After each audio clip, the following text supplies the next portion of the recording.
solução. Debaixo desse jejum que o bispo tem colocou, que Deus, o Senhor colocou no coração do bispo, para que todos pudessem estar jejuando e orando debaixo dessa unção gloriosa, para que todas as igrejas se movam pelo Espírito Santo para poder salvar todos os reino de Deus. Que essa é a missão que nós temos aqui na terra, porque aqui isso aqui já é uma vida. E nós podemos ver isso, Pai. E nos ajuda, nos fortalece em nome de Jesus. Pode ser sentar, irmãos. 8h15. Eu quero terminar o mais cedo possível, mas Deus está vendo o que eu posso fazer. Mas hoje é uma aula que é fundamental para cada um de nós. É a aula que é premissa, praticamente, da missão de Cristo. Nós não queríamos essa missão, a gente fica exatamente isolado dentro da igreja. É invertido dentro da igreja. Se é o carro-chefe, você vai em frente. Nós temos que estar. Se já receber a mochila, pode distribuir. É o carro-chefe do nosso trabalho de discipulado. Porque Jesus Cristo, quando veio aqui, ele deixou uma missão para eles. Ele deixou uma direção. Ele não deixou outra coisa senão isso. Pastor, ele veio para nos salvar. Só isso. Como é que pode? Só salvar é muito egoísta da nossa parte, querer só ser salvo. Então, não podemos estar debaixo só dessa missão de salvação nossa. A nossa maior missão é salvar outras vidas para Jesus Cristo. No título dessa missão, dessa aula, chama-se multiplicação. Repete comigo. Multiplicação. Jesus foi um multiplicador. Repete. Jesus foi um multiplicador. Tanto que hoje nós temos quantos cristãos aqui na terra. Por isso ele multiplicou, ele se multiplicou. Nós não somos cristãos, quem é cristão tem que é Cristo. Então nós somos multiplicados, nós somos um exemplo daquilo que Jesus fez. Multiplicação, ele veio multiplicar. Se nós não tivermos essa visão, misericórdia. Amém? Nós seremos egoístas. Eu não sei, tipo assim, pastor, eu vou ser salvo? Ninguém sabe que vai ser salvo. Eu digo que sim. Você, se eu vou fazer um ofício fúnebre, a pessoa que morreu assim, eu tenho que ser salvo. Agora, eu não sou o salvador, entendeu? E tem muito joio no meio do trigo, e você não sabe. Então, amados, uma coisa é certa: buscar bem o Deus Jesus Cristo em primeiro lugar, e as demais coisas serão acrescentadas. Eu não sou isso, não fui eu que falei. Eu busco o reino de Deus. Vamos lá. E o que ele diz? O crescimento da igreja é a nossa. Repete comigo. O crescimento da igreja é a nossa responsabilidade. Ah, não, pastor, é tudo que é do Senhor. Não. Pastor não gera ovelha, não. Pastor gera. Pastor, você está. Ovelha é ovelha. Mas, olha, o pastor é responsável também como ovelha. O pastor responsável também é responsável. A vez até o mais responsável. Mas todos nós somos responsáveis para salvar o reino de Deus.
Quer dizer, o trabalho da igreja, o trabalho que se faz, que nós temos que salvar vidas. Quando eu ligo comigo, eu tenho que ser para Jesus. Eu não posso carregar coisa. Você tem que ver Deus que trouxe. Já tinha comentado quando eu voltava com ele, quando falava com você, eu sempre disse. Ele veio, falou que vai vir, ele veio de ônibus, né? Ele veio de ônibus lá dos lados. Então foi Deus mesmo que trouxe ele. E também ficamos orando pelo mãe e a família de louvor, que é o marido da Renata. Por isso eu vou uma vez. Como que você pode ver uma pessoa assim? Eu aqui estou na casa dele para ele vai cantar o louvor da Fernanda lá para cantar com o eles, louvar a Deus. Mas tem que ressuscitar essas pessoas. Mas eu não posso dormir. Eu tenho ímpio Deus de mim. E graças a Deus por isso. Eu deixo todo mundo de lado numa festa, eu vou passar o ímpio. Porque a minha missão é multiplicação. A minha missão, eu por isso que o bispo tem batido nisso, eu acho que o bispo também quer a multiplicação. Vamos lá. Continuando aqui, irmãos. É por isso que eu peço. João 17, 9 a 11. É por isso que eu peço, não peço para o mundo, mas para aqueles que me destem, porque eles são teus. Todas as minhas coisas são tuas, e as tuas coisas são minhas. E neles eu sou glorificado. Já não sou do mundo, mas eles continuam no mundo. Enquanto eu vou para ti, Pai Santo, guarda-os em teu nome, que tu me deste, para que eles sejam um, assim como nós somos um. Eu acho que essa Deus falando, Jesus falando com Deus, essa é tremendo. Eu quero atuar mesmo. É por eles que eu peço. Estou pedindo para esses discípulos. Jesus não fez mais nada se não fazer discípulos. Alunos. Discípulos significa aluno. Eu procuro no dicionário hoje. Eu esqueci o nome desse dicionário. Aurélio Calculano. Significa alunos. Aluno. Pessoas que aprenderam com Jesus. Alunos que tiveram com ele. Jesus resolveu fazer alunos. Só que discípulos são 12. Os 12 são apóstolos. Ele foi a liderança dele. Discípulos tem aqueles dois, ele não é discípulo. Maria Madalena é discípulo. Quem disse que para mim Lázaro não era discípulo?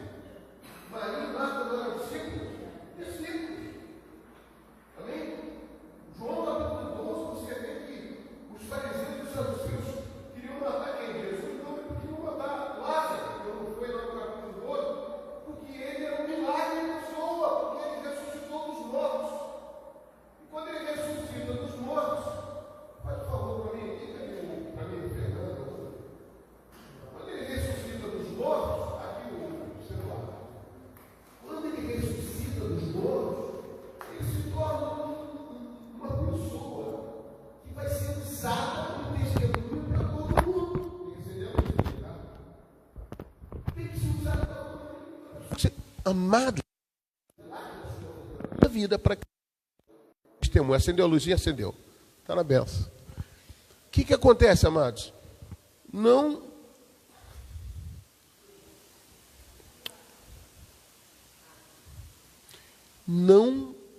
pode, nós temos que ser testemunhas. O Espírito Santo desceu para você ser testemunha. Ah, pastor, para eu ser salvo. Amém, amém. Mas quando você está na obra, quando você está fazendo a obra do Senhor, mais você fica forte, mais você vai receber unção, mais você vai receber vontade de Deus. É coisa maravilhosa, amados. Recebi um telefonema agora de Santa Catarina, antes de vir, só para me atrasar um pouquinho, mas eu estava num carro dirigindo. Eu não pude, lá de Santa Catarina. Pastor, não sei o que lá. Consegui, não sei o que. Quem é esse rapaz? Luiz Henrique. Eu nem sabia quem é. Um rapaz que trabalhou na minha casa, pintando na minha casa. Nunca foi pintor na vida, foi lá pintando. Eu bombardeei ele de Jesus. Bombardeei e falei, não, rapaz, você vai mudar de vida. A vida do cara toda desgraçada, meu. Eu não sei porque que ele entrou lá, meu Deus, toda enrolada. Começou a me pedir dinheiro emprestado para tudo quanto é lado. Arranjou um emprego em Santa Catarina. Pastor, estou com uma casa alugada, vou trabalhar, e não sei o quê, e papapá. ligou primeiro para mim falar comigo, me dar esse testemunho. Falei, grava isso aí para mim. Eu quero gravar, eu quero lembrar disso. Eu quero vidas para Jesus. Multiplicação é a minha missão. Eu sou pastor, a minha missão é salvar vidas. Então, amados, isso é uma coisa que tem que ser, tem que estar no meu sangue, tem que estar no teu sangue, eu tenho que passar isso para vocês.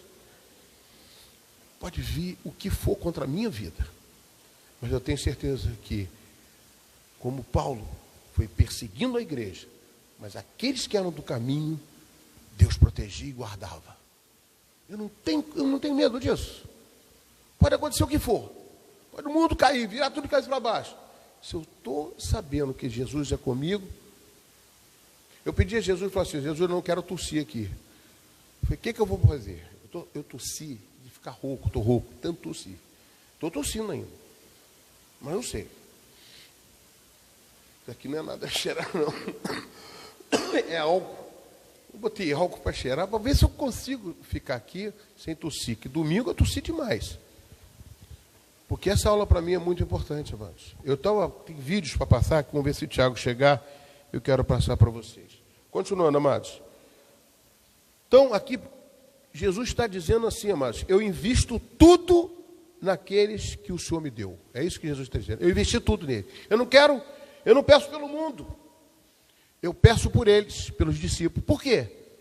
Porque eles é que vão fazer o mundo se converter. Eu peço por eles. Eu escolhi um grupo. A técnica, o projeto, o método, ou seja, a visão de Deus não foi fazer nada senão discípulos. Jesus Cristo veio aqui para fazer discípulos. Ah, pastor, não, ele fez muito milagre. Fez milagre para explicar e ensinar o que significa o milagre para os discípulos. Inclusive, quando desceu aquele rapaz do teto lá, chegou lá perto, estão perdoados os seus pecados.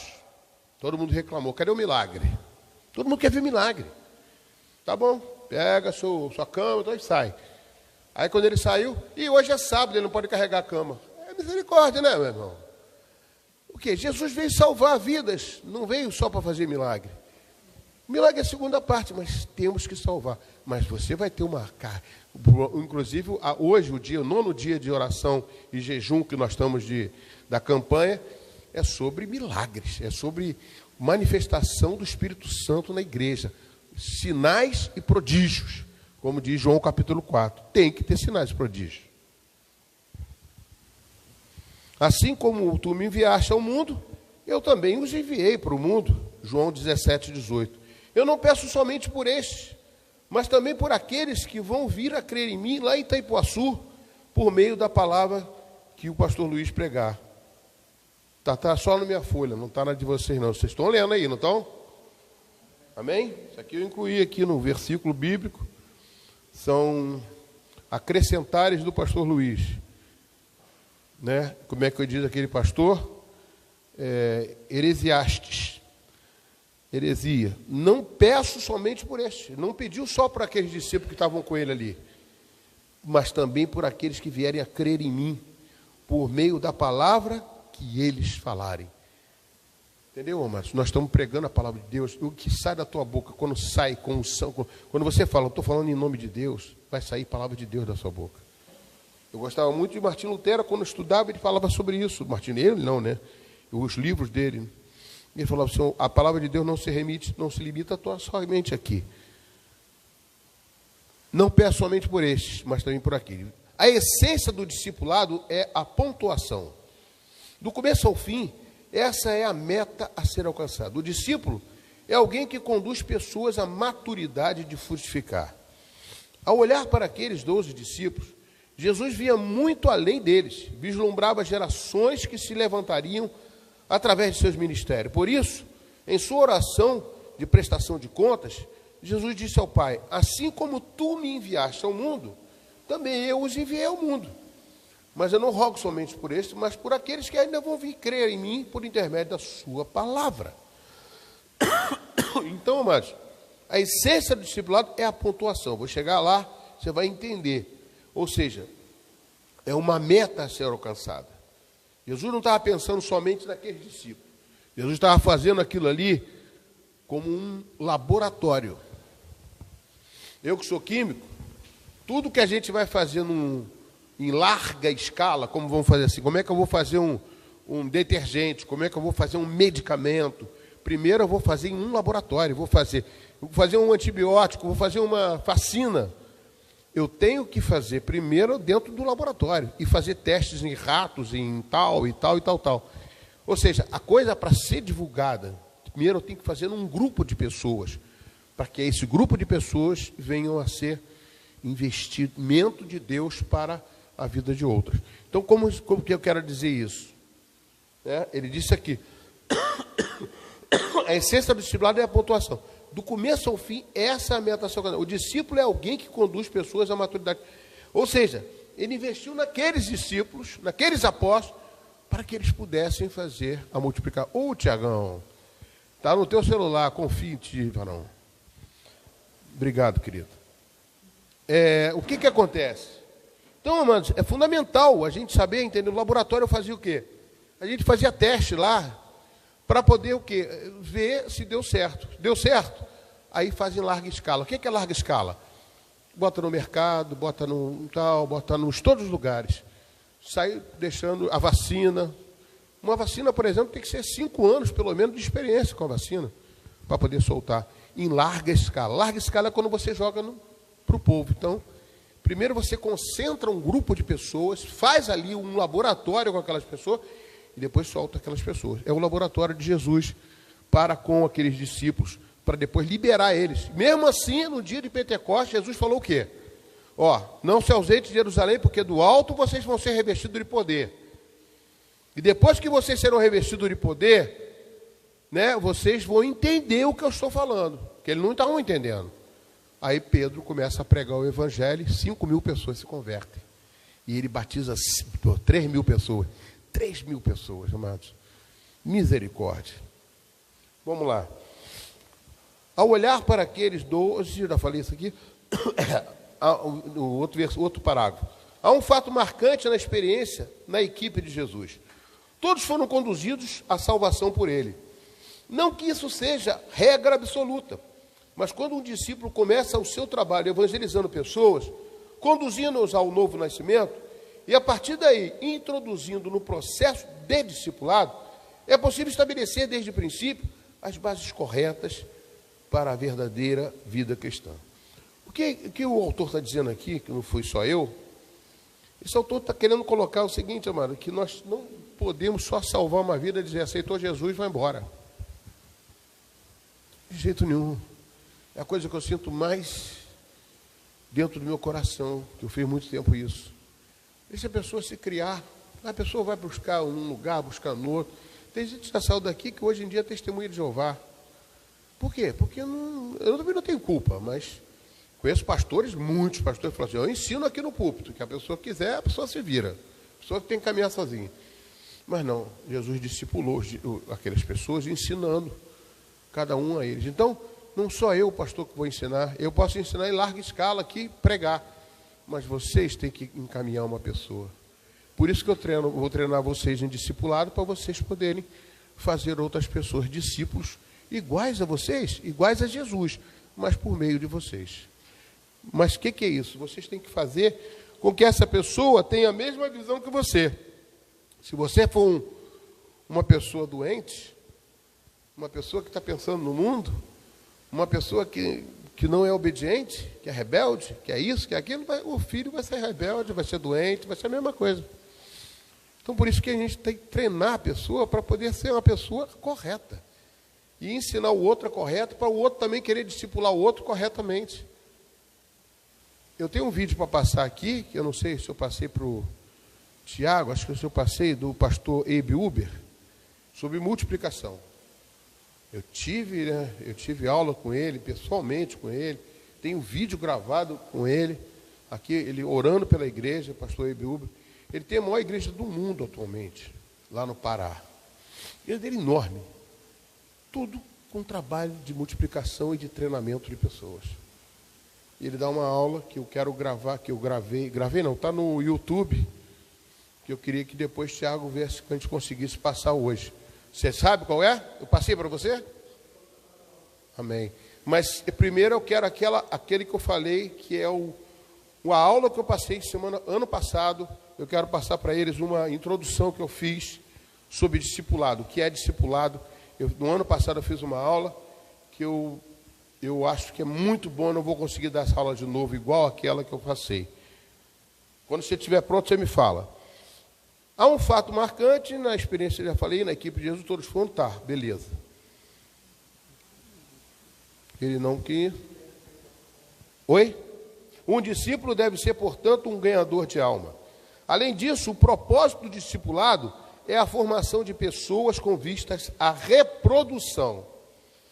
A proposta do discipulado para vocês, amado, é botar vocês viciados em salvar vidas, né? Reprodução espiritual. Todo investimento na vida de um discípulo tem a finalidade de capacitá-lo à frutificação. Isso a gente vê, amados, que João 15 fala o quê? Eu sou a videira verdadeira e vocês são frutos. Aquele que não der fruto, e vocês são ramos. O ramo que não der fruto, ele corta e joga no fogo. Nós temos que dar fruto. Ah, pastor, mas eu sou ministro de louvor. Ah, mas pastor, mas eu sou isso. Mas eu sou aquilo. Não importa, amados. Todos nós somos frutificadores. Todos nós somos ramos de Jesus e temos que ganhar a vida para Jesus. O que eu quero? Esses bancos lotados. O que Deus quer? Esses bancos lotados. Imagina como é que vai ser gente se salvando, gente orando aqui dentro, gente sendo curada. Vai ser uma maravilha, amados. Gente, Deus mandando pessoas para cá e você ir buscando lá, você batendo numa porta. Vai começar a vir gente, não porque alguém chamou, não, porque você trouxe.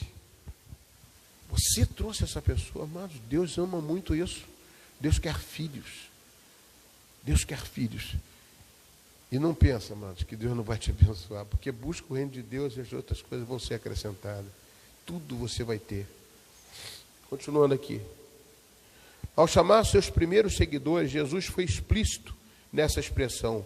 Pedro e André, assim como Tiago e João. Após o milagre da pesca maravilhosa, Jesus desafiou. Jesus lhe disse: venham comigo, e eu os farei pescadores de gente, pescadores de homens, como está na outra versão. Então eles deixaram imediatamente as redes e o seguiram. Amados, com certeza Jesus quer que nós multipliquemos. Jesus quer filhos, amados. Jesus tem muita gente indo para o inferno. Não pensa que a gente não vai ser cobrado disso, não. Vamos ser cobrados disso na glória. Eu não sei como vai ser. Mas não é possível, a gente tem que salvar. Deve ter gente perto de você. Eu quero instituir células. Quero voltar a ter células aqui. Que a célula vai ser uma importante maneira de você chamar a pessoa do vizinho, conhecido, e você trabalhar nessa vida. Como é que eu vou pregar, pastor? Eu vou te ensinar. Eu fico aqui te ensinando. Você fala comigo que eu vou te dar aula. Tem gente que pergunta para mim, às vezes, né? Fica me perguntando um monte de coisa. Eu vou respondendo. Eu vou orientando, para a gente ter uma noção do discipulado. A gente não pode aprender com outra igreja, tem que aprender com a nossa igreja. Nós temos uma forma, uma condução. Não podemos ficar aprendendo com todo mundo, salteando com todo mundo, que aí cada um vai para um lado, vai ser uma coisa confusa danada. Por quê? Porque a Bíblia, amado, ela tem muita divisão, ela tem muitos pensamentos diferentes. Tem gente que às vezes bota uma coisa aqui que eu fico olhando e falo, não concordo com isso. Não concordo. Tem gente que fala de Jesus, não sei o quê, não concordo, tem coisas que eu não concordo. Não precisa ser pregado dessa forma, entendeu? A gente tem que pregar mais a direção que o pastor está dando. Eu vou passar agora o vídeo para vocês. Eu queria que o Tiago passasse para mim. Obrigado, Tiagão.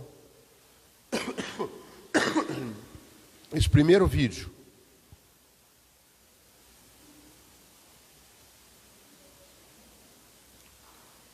Pagando luz, meus discipulinhos. Paga mais. Eita!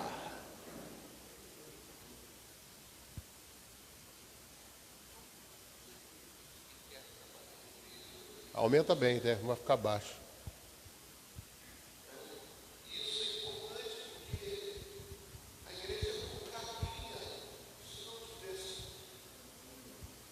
Oi? Sim, senhor. Benção.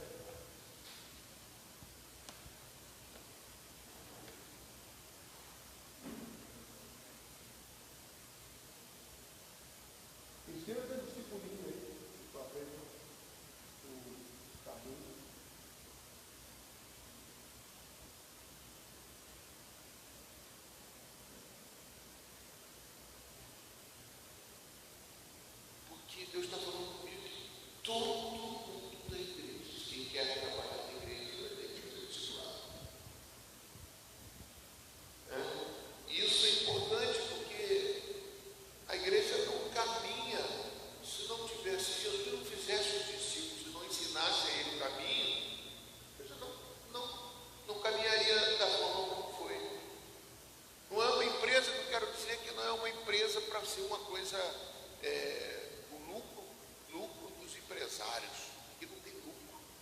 O lucro aqui é para o Senhor. Aqui não pode ter, por exemplo, o pastor é pastor. Não tem como, porque eu já sou pastor, eu tenho que aparecer, eu tenho que estar à frente, eu tenho que... Não tem como o pastor não aparecer, o pastor está à frente, o pastor é líder. Ele preparou-se para isso. Estou aqui desde 99, começando com uma igreja aqui. E tive bastante dificuldade, mas agora eu creio que a gente vai conseguir. Entendeu? E, como eu falei, todos têm que ser discipulados. Para quê? Para que a gente tenha esse trabalho, um trabalho que vai ser referência de Deus, não referência do pastor. Referência de Deus, porque todos nós vamos estar trabalhando na obra do Senhor de uma forma organizada. Eu preguei aqui justamente no domingo e isso me saltou os olhos de fazer um projeto. Não é projeto. Quantas igrejas têm projetos de crescimento, né? Eu estou querendo usar uma forma da qual Jesus usou na multiplicação de pães e peixes. O que ele fez ali foi compaixão. A Bíblia diz mesmo, compaixão. Ele teve compaixão por aqueles que estavam ali e não tinham como comer, tinham que sair dali para comer. E Jesus falou assim, não, vamos dar alguma coisa para eles. E não, mas de repente ele vai, o menino tinha 5 pães e 2 peixes, e ele pega os discípulos e entrega aos discípulos. Aquela multiplicação não foi explicada assim, que ele pegou o pão e disse assim, vamos multiplicar esse pedacinho, vamos multiplicar. Eu não sei como é que foi, não diz como é que foi, mas só sei uma coisa, quem participou da multiplicação foram os discípulos. Eles dividiram em grupos de 50, como está no Evangelho de Lucas, foi lá e botou lá nos grupos, aí notou que tinha 5.000 pessoas e partia, eu não sei, enche uma bandeja aqui, dá uma bandeja para ali, dá uma bandeja para cá. O milagre foi Jesus que fez, mas quem participou do milagre diretamente foi o discípulo. Quem entregou o pão foi os discípulos, não foi Jesus. Aí isso me chamou a igreja. Nós somos discípulos, nós que temos que entregar o pão da vida é Jesus. Ele mesmo fala, não foi Moisés que deu o pão para você do céu. Eu é que sou o pão vivo que desceu do céu. Quem vai entregar esse pão somos nós. Então, mas a responsabilidade da igreja não é fazer ministérios, não é fazer coisas mirabolantes, maravilhosas. Não estou dizendo que quando você faz um bolo, você fala, bote farinha de trigo, ovo e algumas coisas mais, e bate manteiga e faz o essencial é esse. Lógico, você pode botar uma florzinha no bolo, botar um desenho, botar sei lá, outras coisas melhores que façam o bolo ficar bonito, mas o essencial da igreja é salvar vidas por entre Deus. É a multiplicação. É por isso que eu estou entrando nessa fase. E outras coisas que não podem ser importantes é o homem está aparecendo mais do que a missão. Amém, querido? Repete comigo. O homem não pode ser maior do que a missão. Porque a missão é o evangelho, não é o pastor faz o milagre. Tem um monte de pastores que são verdadeiros artistas, pessoas que são, não estou querendo blasfemar contra ele, falar mal dele, não, mas eles inclusive são usados por Deus, porque Deus usa quem Ele quer. Mas é uma coisa, é verdade, irmãos, a glória não pode ser dividida, a glória é de Deus. Então, quando eu discipulo uma pessoa, todos, inclusive todos, não só todos têm que ser discipulados, para que a gente ande no mesmo caminho e estejamos alinhados no mesmo propósito, na mesma direção. Deus fala com todo mundo, pode falar, mas aí na hora de chegar, se Deus falou com você, você vai chegar para mim e vai falar uma coisa, eu vou falar sim ou não. Porque Deus tem que falar comigo também. eu vou ter que tomar a decisão. Isso aí é claro, senão a coisa desanda, cada um faz o que quer. Então, o início da aula é geralmente esse que eu estou querendo fazer, essa explanação. Eu estou orando bastante por isso, que Deus falou para assim, que seja uma igreja referência do céu, referência de Deus, né? Quando eu li Apocalipse, né, eu estive lendo, poxa, as igrejas ali, Jesus avaliou todas elas, né? E cada uma tinha um problema, cada uma tinha uma diferença, uma sempre mais referência de Deus, não gloriar a igreja, não, mas para que nós também sejamos uma igreja de referência do Senhor. E que a missão que você tem, amados, aqui é muito grande, nós temos, é muito grande, de salvar vidas por reino de Deus. Tá? Amém, queridos? Então, nós vamos dar aqui, todos estão com folhas? Amém. Amém?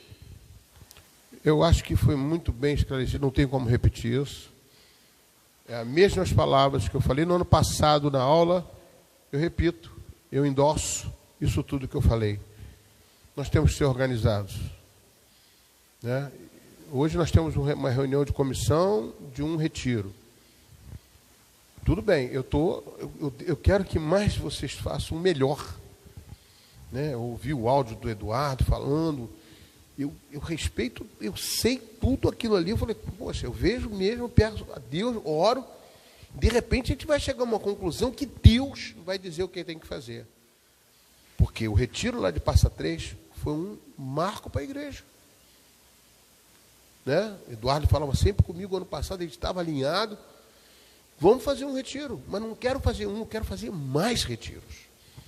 Agora teve uma igreja lá da Catedral de Niterói, eles estão fazendo aquele retiro de encontro com Deus. Eu estou querendo fazer aliança com eles para ver se alguns membros aqui que ainda começaram, para não ficar muito tempo espaçado, que o encontro com Deus é uma coisa definida, diferente. Talvez você, Débora, não fez? Não. Então, pessoas que vão ser impactados nesse período, até chegar em novembro, que possa ser impactado. O retiro faz bem a pessoa. Lógico que quando volta, eu não posso deixar a pessoa sozinha, esvaziar de si mesma, tem que estar bombardeando para que a pessoa tenha aquele fogo constante, né? Como está na tua camisa, o fogo não pode se apagar. Então a gente tem que fazer isso. Essa é a missão, essa é a força que Deus está querendo. Eu estou querendo buscar a Deus. Esse jejum eu tenho sentido de Deus, que Deus está colocando um mover novo. Ele manda mensagem para a gente fazer. E quando eu fui Passa Três ano passado, em abril, foi uma bênção. A igreja deu uma voltada boa. Depois foram os eventos posteriores, foram tudo carregados de unção. Nós não podemos perder a direção. Mas, se for só eu que quero ver a igreja crescer, ela não vai crescer. Eu tenho que fazer vocês também querer a igreja crescer. Amém? Vamos passar outro vídeo? Vamos passar outro vídeo. Eu quero ver o vídeo do Abe Uber, pode ser? Mais uma vez, luzes apagadas.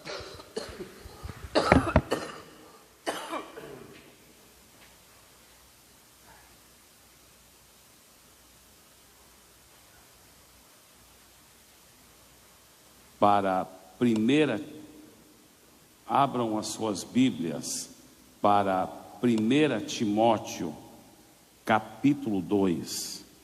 1 Timóteo, capítulo 2.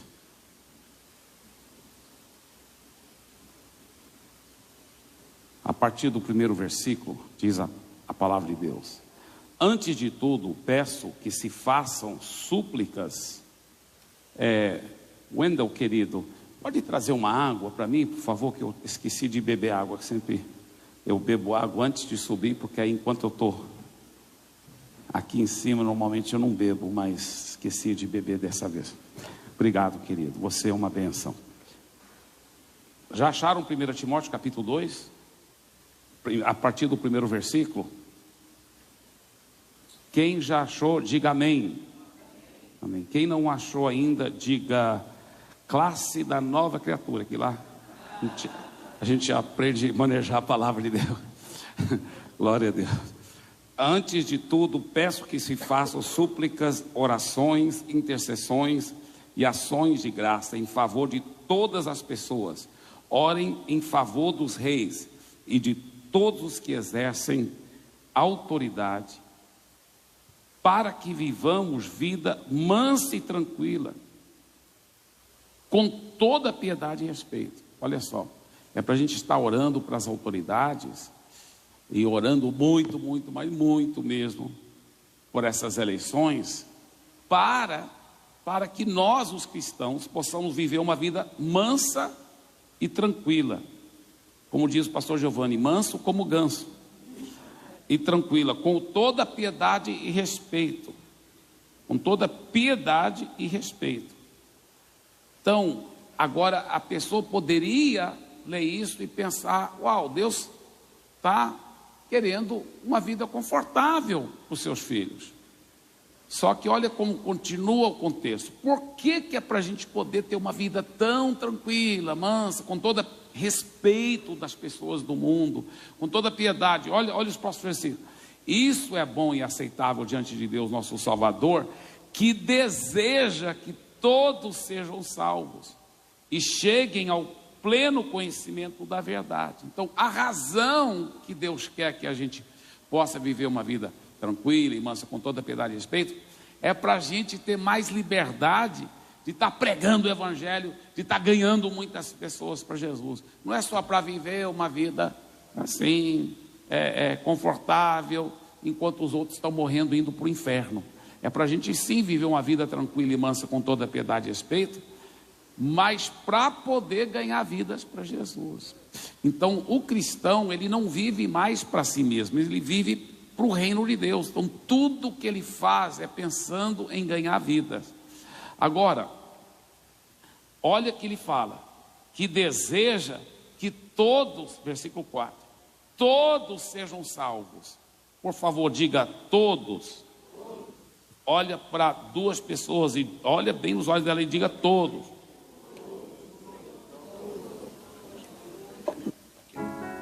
Neste momento, milhões de crianças sofrem de desnutrição severa. Isso é uma das razões, com todo o carinho, que rejeitamos por completo aquela doutrina calvinista, que diz que Deus só predestinou alguns para ser salvos e Deus predestinou outros para irem para o inferno.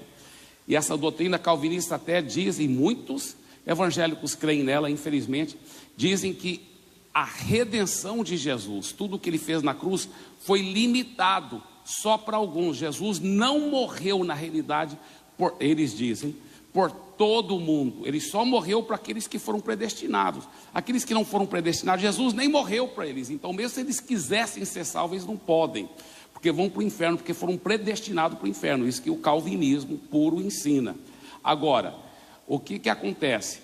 Eles têm que simplesmente fazer de conta que esse versículo não está na Bíblia, e muitos outros, como esse versículo, que fala que Deus deseja que todos, Deus deseja que todos, se Deus desejasse mesmo, eles dizem, se isso aplica, sabe como alguns interpretam esse versículo? Eles falam todos os tipos de homens, todos os tipos de todos os grupos étnicos. Não é todos, Deus não deseja, porque se Deus realmente desejasse que todos fossem salvos, então todos automaticamente iam ser, porque a vontade de Deus sempre é feita. Mentira, mentira, mentira.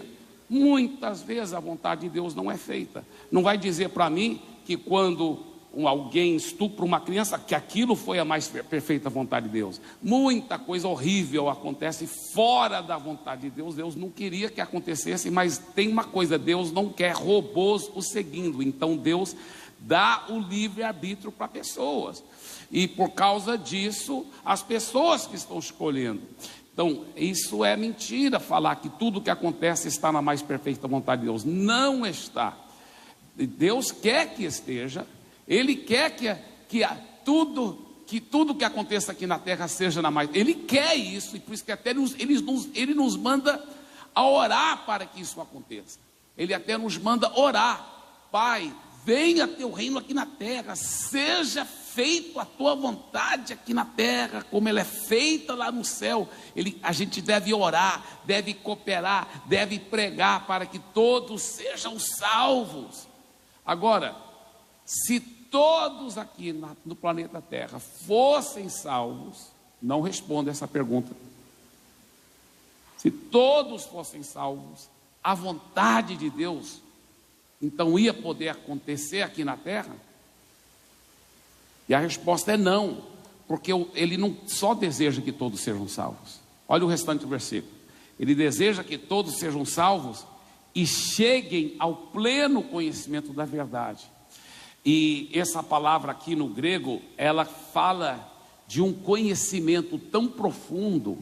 Na realidade, ela está se referindo a uma maturidade cristã. Então, Deus não quer que só todos sejam salvos. Ele quer que todos sejam salvos diga tem mais, sejam salvos e cheguem ao pleno conhecimento da verdade, ou seja, plena maturidade, é o discipulado. Agora, queridos, sinceramente,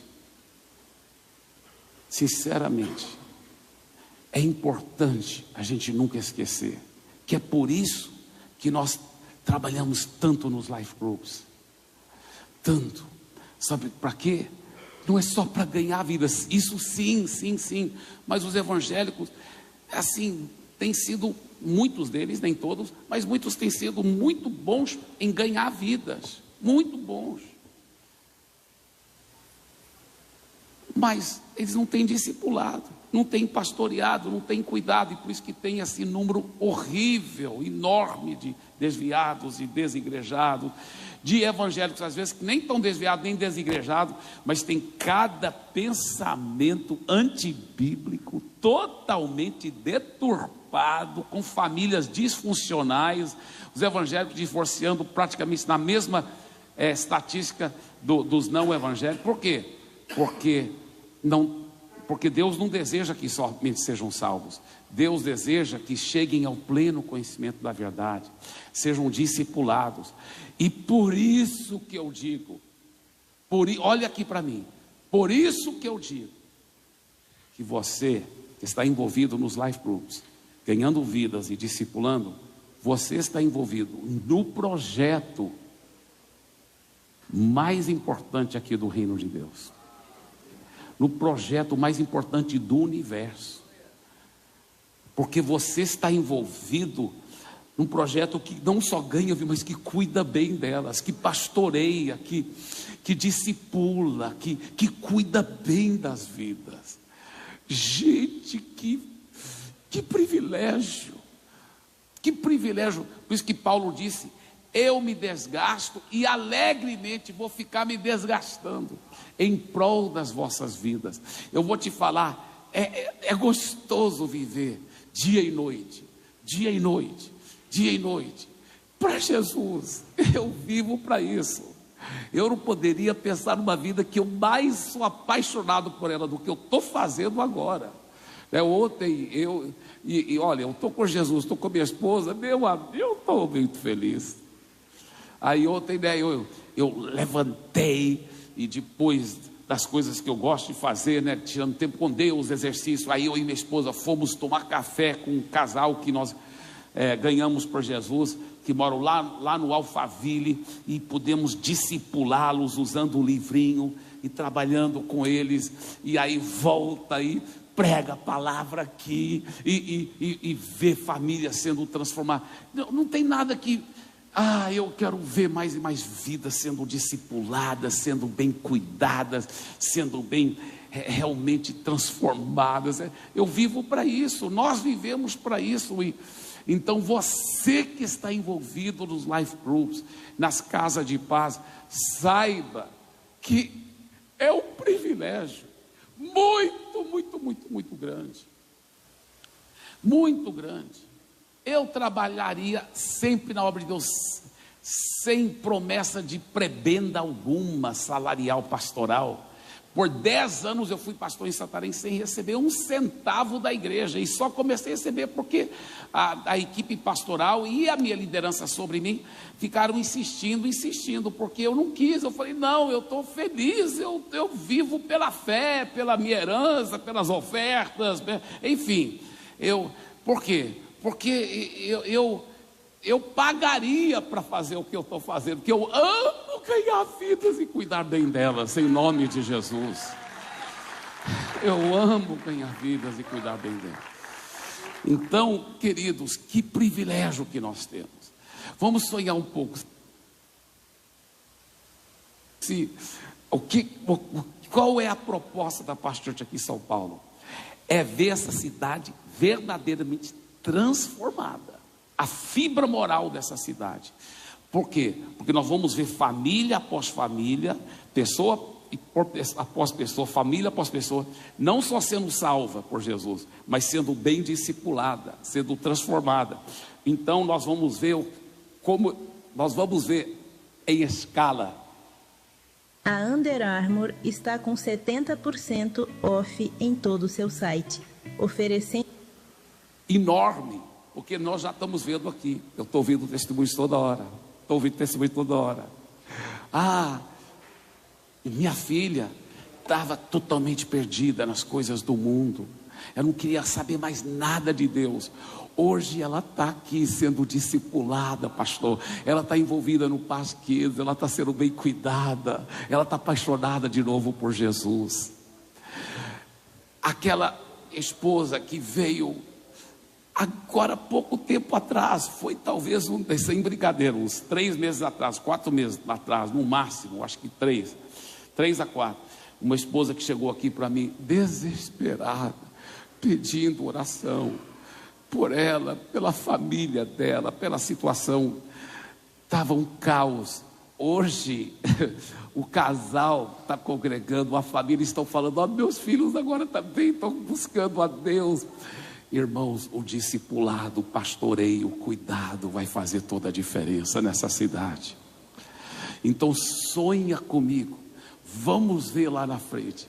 Imagine essa cidade sendo transformada desse jeito. Aí os colégios vão começar os diretores dos colégios, os reitores da universidade, os professores vão começar a ensinar princípios da palavra.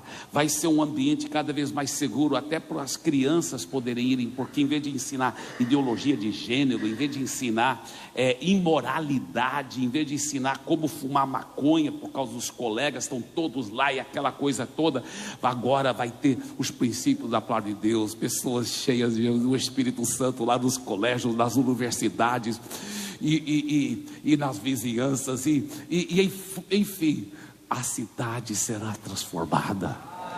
A cidade será transformada em nome de Jesus. Tá bom, Tiago. Aleluia. Amém. Amém. Pode acender as luzes. Eu não sei se vocês conseguiram pescar alguma coisa, né? Eu já tive várias aulas com ele. Ele tem a maior igreja do mundo, ele salva a vida, tem muitos testemunhos. Às vezes a gente pensa, olha uma pessoa dessa, pastor, eu quero cura, milagres. Você vê quantos milagres aconteceram na vida através desse homem de Deus. Porque eu não estou falando que você vai viver só para Jesus e vai viver, esquecer tudo, não. Que isso? Não é bem assim, tá? Eu vou estar encerrando daqui a 5 minutinhos. Queria dar mais uma caminhada com vocês aqui no estudo. Conduzir pessoas à salvação é a tarefa mais básica de um discípulo. Eu fico pensando no que essas palavras significam na mente daqueles pescadores profissionais. Eles estavam impactados com o milagre da grande pesca que precedeu o convite, mas não deixaram tudo para trás. Não deixaram tudo para trás por uma proposta vazia ou pela empolgação de um momento. Ainda que não compreendessem tudo, entenderam que, dali em diante, teriam que viver em função de trazer outros homens para o reino de Deus. A vida de um pescador era, como em nossos dias, uma vida de esforço e sacrifício. Após ser treinado junto mais experiente, ele deveria se aventurar entre os perigos inimagináveis no mar e a rotina do trabalho paciente. Sair de casa da madrugada com a obrigação de trazer na forma de uma rede cheia de peixe. A provisão para uma sua família exigia dele profundo compromisso. Às vezes, como ocorrerá antes do milagre feito por Jesus, a frustração de uma noite sem resultados precisava ser superada. No dia seguinte, dar lugar a uma nova tentativa. Afinal, um pescador não sobrevive sem pescar. Quando Jesus fez o chamado para aqueles galileus, toda essa realidade se transferiu para uma nova perspectiva. A partir daquele momento, eles seriam treinados para se tornarem pescadores de homens. A sua sobrevivência no reino de Deus, de alguma forma, dependeria do sucesso dessa tarefa. Como já vimos anteriormente nessas aulas do discipulado, desde o início, o propósito daquela equipe, o relato bíblico é exatamente o seguinte: portanto, vão e façam discípulos de todas as nações, batizando em nome do Pai, do Filho e do Espírito Santo. Está claro que a finalidade daquela convivência era capacitá-los para irem salvar pessoas, libertando-as do poder das trevas e desse mundo tenebroso. A prioridade de anunciar o Evangelho, convertendo homens e mulheres ao reino de Deus, era mais que um ensino nos lábios de Jesus, ou uma meta escrita num quadro negro. Jesus fazia isso porque ele tinha compaixão, ele amava, ele queria ver os seus irmãos salvos. Pessoas como ele, ser humano que ele se tornou aqui nessa terra para ser salvo. Sua mãe, sua avó, seu pai, ele quer ver todos serem salvos. Essa é a missão da nossa vida, amados. Eu não posso ver uma pessoa desviada do caminho do Senhor. Eu tenho que ter compaixão. Amados, trocar essa palavra compaixão na Sexta-feira Santa, isso confundiu a igreja. Foi uma obra do diabo. Como assim, pastor? Quantas vezes eu já segui uma procissão da paixão de Cristo e não a compaixão? Jesus não morreu para que nós ficamos seguindo as procissões, para fazer a nossa vida de um segmento qualquer. Compaixão é paixão acompanhada com alguma coisa, igual café com leite. Paixão com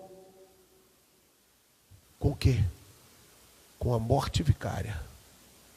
A gente morre para esse mundo e nascemos de novo para Jesus.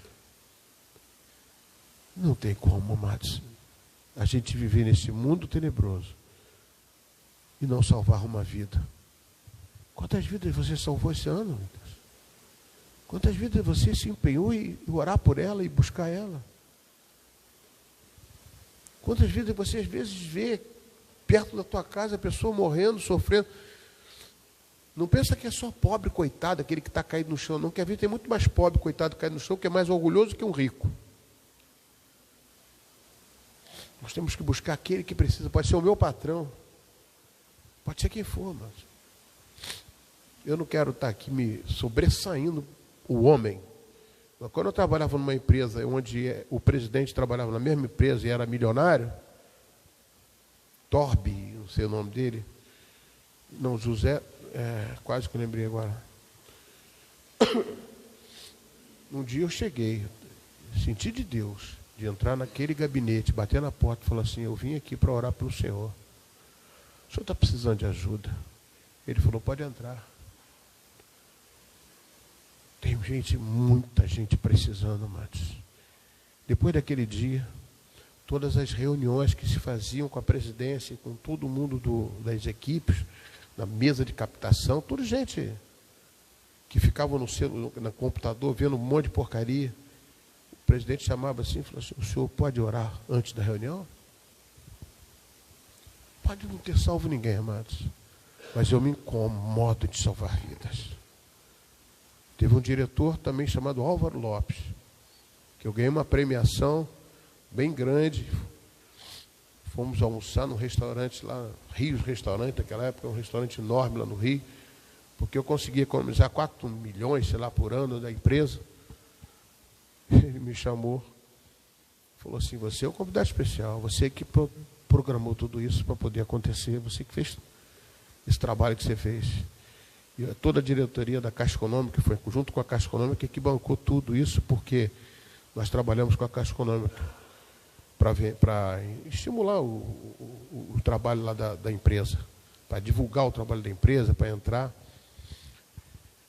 Nós economizamos porque eles cobraram mais barato. E eu fui lá, mas mesma coisa. Pessoa bebendo, todo mundo se divertindo. Eu fui lá. Aquilo para mim não era... Eu falava para ele assim, Álvaro, isso aqui não é o meu caminho. Logo depois ele teve um assalto na linha amarela, quase que ele morreu. Ele lembrou que a vida não vale nada. Hoje eu tenho quase certeza, mano, que aquele homem está nas mãos de Deus. Ele não morreu, levou 5 tiros. E não morreu. Eu não estive com ele. Se eu ficar contando histórias aqui, eu tenho muita coisa. Mas eu não sou satisfeito com a igreja que eu estou pastoreando. Eu quero ver pessoas sendo salvas através de pessoas com quem eu preguei, que eu ministrei, que eu discipulei, e que se preocupem em amadurecer, fazer a pessoa ser salva e crescer salvando outra vida. Jesus falou que ele só vai voltar quando o evangelho for pregado a toda criatura. Mateus capítulo 24. Toda criatura. Quem vai pregar? Quem vai ser salvo se não tem quem pregue? Como diz aquela cantora Fernanda, uma Fernanda, né? Não sei o nome dela todo. Deus quer fazer isso, amados. Eu não falo por dinheiro, que nem o outro falou. Eu queria pagar para fazer isso. Isso é a coisa mais importante que não existe na vida. É ser discípulo de Jesus. Fazer parte desta grande comissão de salvar vidas por reino de Deus. A glória é para Ele, não é nossa. Nós somos miseráveis pecadores. É assim que nós somos, amados. Semana que vem a gente continua. Semana que vem a gente continua. Eu queria marcar aqui com a caneta. Acho que tem caneta aqui. Nesta mesma lição, tá? Eu parei aqui. Jesus fazia isso porque amava as pessoas. Eu parei aqui. Vou botar aqui a data. Hoje é dia... Que dia é hoje, amados? Então, dia 21, eu parei aqui.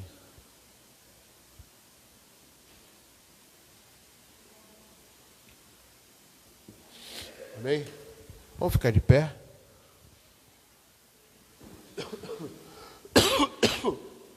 Semana que vem a gente termina essas folhas que estão para terminar. Como eu disse, não devo trazer mais vídeos para vocês.